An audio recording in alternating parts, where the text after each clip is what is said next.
should be that.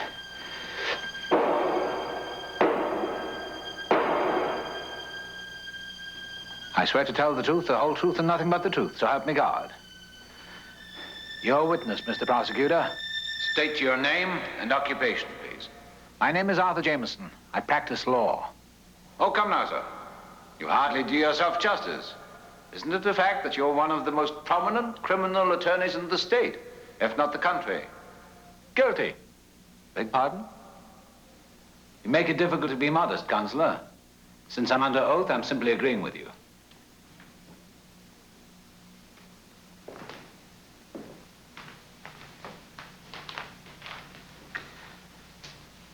Mr. Jameson, would you be good enough to tell the jury of the events of the night of June 15th? Certainly.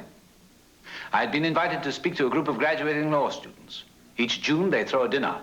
It's something of a tradition. And did you go to this dinner? I did. Where was it held? The students took a banquet room at a local hotel. How was your wife when you left her?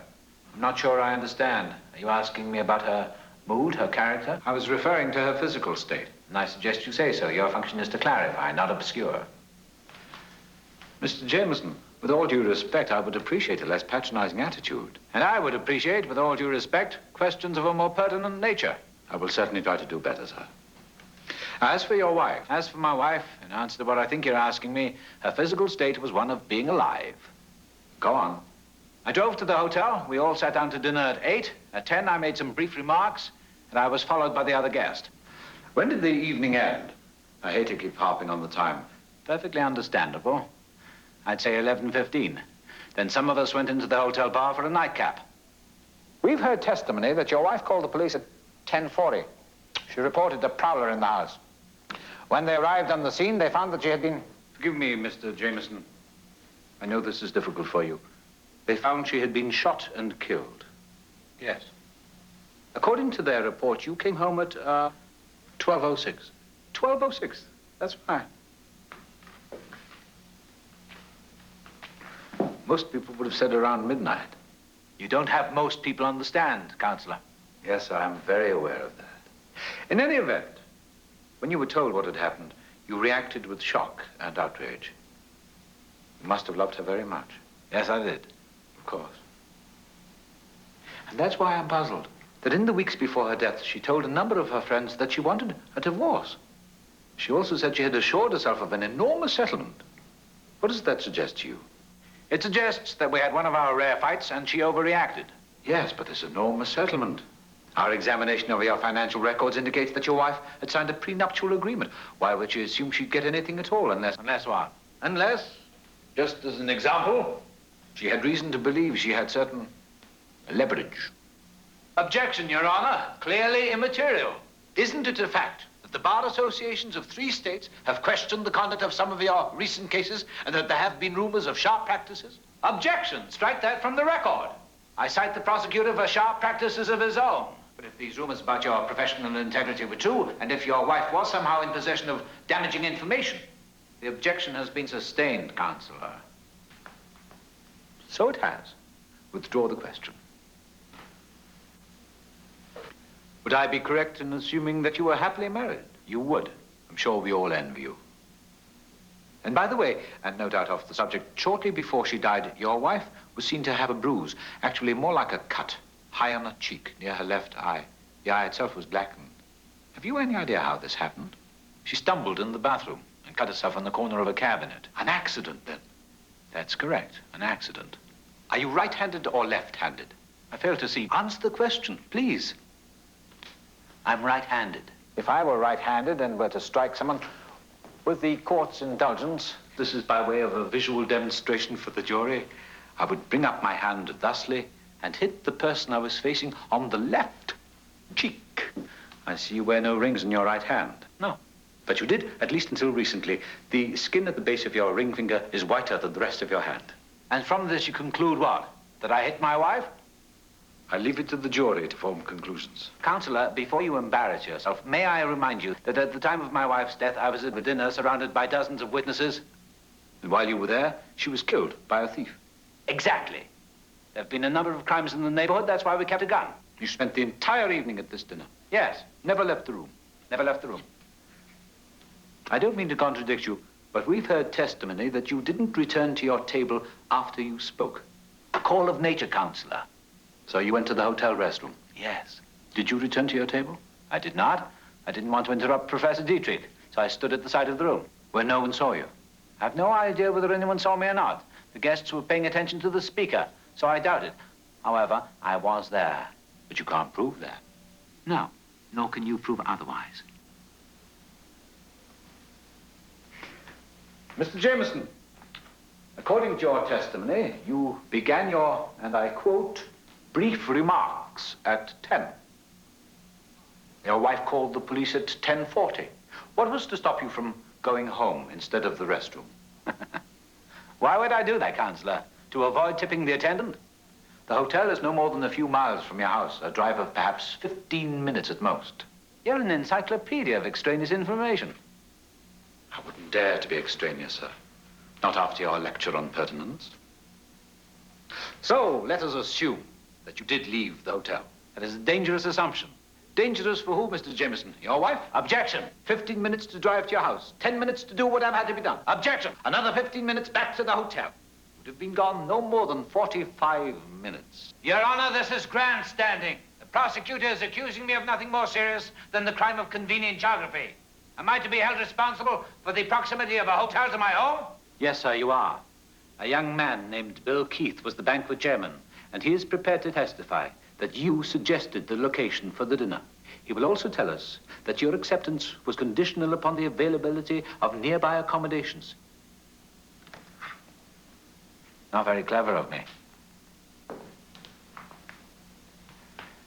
Ladies and gentlemen of the jury, the elements of a crime are means, motive, and opportunity. And if you consider Arthur Jameson in this light, you will see that he had the means, a burglary that never took place. He had the motive, his wife wanted a divorce and was demanding a large financial settlement, and he had the opportunity, a dinner near his home that was intended to serve as an alibi. But it is a phantom alibi. And the so-called burglary outrages logic in every way. Here is a terrified woman who calls the police and reports an intruder.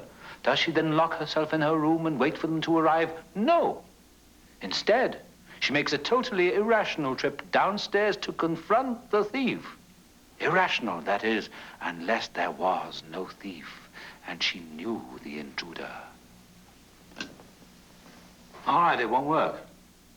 I'll have to do it another way. Absolutely. I have to plug up some of the holes. The killer in the bedroom. But the alibi, very weak. It's an unacceptable risk. You'll have to come up with something better. Reasonably soon. Is that a viable approach? It depends. On what? On the circumstances. And your alibi. Why would I even need an alibi? Suppose I arrange some kind of accident. Why wouldn't they take it at face value? You know why. A domestic situation.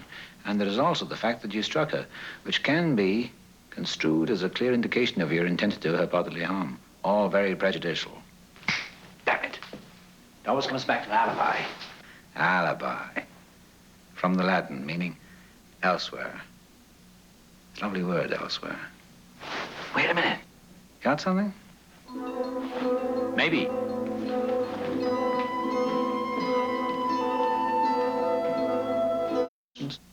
No. I didn't think so. It wouldn't even come to trial. There'd be a local inquiry. And falls. Next day, I find the body and call the police after I've fixed the step naturally and screwed the bulb back in. Leaving fingerprints? Nothing wrong with that. It's my house. There's only one problem, and it's insurmountable. I know. The fall might not kill her. And if she found the loose step and realized why you called, there has to be a way around that. Hey, what if, just for sake of argument, Louise drove up to the Sonoma house next Friday. I stay here, and that night, while I'm at a party or working with my staff, witnesses coming out of my ears, she dies. Oh. Accidental fall, concussion, broken neck, whatever. Murder by remote control. Yeah, why not? Your Honor, my wife and I had a house in the wine country. It was nothing elaborate. Ladies and gentlemen of the jury, there can be no reasonable doubt that Arthur Jameson did willfully and with premeditation murder his wife in cold blood. We've heard that Louise Jameson was in possession of information detrimental to her husband's career. And we have shown that on the afternoon of her death, she was confronted by his mistress, who was a catalyst for a violent argument. After Miss Willis left the scene, the deceased, hurt and lashing out in anger, threatened to expose her husband to the authorities. Knowing his very survival was at stake, and with full malice, he shot and killed her. It was an accident. The defendant has alleged that the shooting was accidental, the result of an elaborate murder plot with himself as the intended victim. But, as reasonable men and women, I'm sure you recognize his story for what it is, the desperate fabrication of a guilty man. The police found sleeping pills in my coffee. Put there by himself to substantiate his story. Why would I kill my wife? Why? If I knew she had incriminating evidence in her safe deposit box. We only have his word that he did know. She would have told me it was her protection. She rented the box the day before he went to Texas, and he killed her the day he got home. She never had the chance. It was self-defense. I have a witness. What witness, sir? She's denied it under oath.